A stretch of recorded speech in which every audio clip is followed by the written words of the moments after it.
Sifuna, I'll start with you. Has ODM joined the government? No, ODM has not joined government. And Trevor, I want to thank all the Kenyans across the world who have reached out to me to try and understand what is going on. I want to just say that, first of all, as the Secretary General of ODM, I sit in all organs of the party. And that as SG of ODM, I am the spokesperson of all of those organs of the party. Kenyans at this particular moment in time, they just want someone to level with them and tell them the truth. Of course, there's been a lot of speculation as to the import of what happened yesterday. But the truth of the matter is that there is no decision of any organ of ODM that I sit in to join the Ruto government. In fact, ever since the meeting at KICC, where the first product of the NADCO conversation was being birthed, the signature on the IEBC Act, I think there has been a deliberate effort to misrepresent the position of the party, especially in the print media.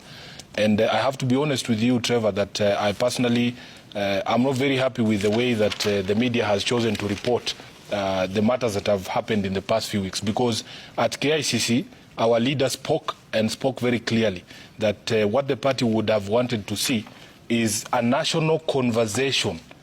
And there has been a deliberate effort in media to conflate a national dialogue with a dialogue between ODM and UDA, or between Raila Odinga and William Ruto, to join his government.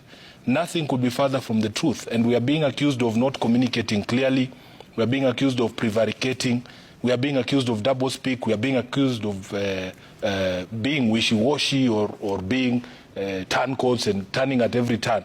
But I have been very clear as SG of ODM. If you look at the communication that has come from the party, from the decision or the communication at KICC during the signature of the IEBC bill, Raila Odinga said that we as a party would welcome a national conversation to address the issues that have been raised by the Gen Zs, that have been raised by people that have bedeviled this country over a period of time. And when he finished that conversation, he came and convened a central committee of the party, because that's what Baba always does. If there is no opportunity for us to meet before an event, he always comes back to the party to brief the party and to take a common position. So he comes and we have a central committee of the party. And after that central committee of the party, we make a declaration, a statement from ODM. I write these statements myself and I read them myself. There is no confusion on the part of the SG of ODM. There is no confusion on the part of any organ of the party. We say that for us, the most important conversation is to have a dialogue amongst ourselves as Kenyans, not a table where it is ODM and UDA, but a table where all Kenyans are there. And I remember saying in that statement that we will go to any table as ODM to have a conversation about the issues that have arisen, the issues that have bedeviled this country for a long time. If it is tribalism, it is unemployment, it is all of those things, the quest for justice and social inclusion.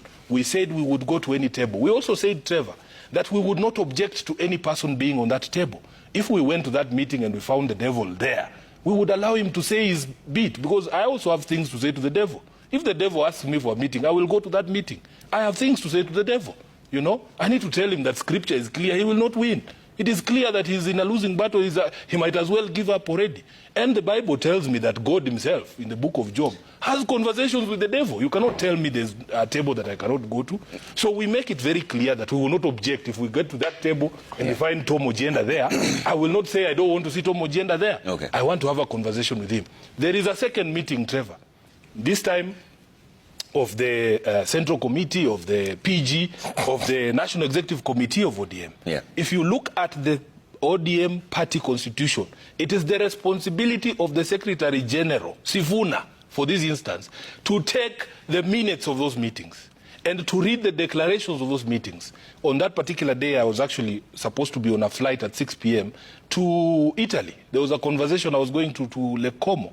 I read the resolutions of ODM as passed by the joint PG and NEC, and in none of those resolutions was there a resolution to join the Ruto government. Okay.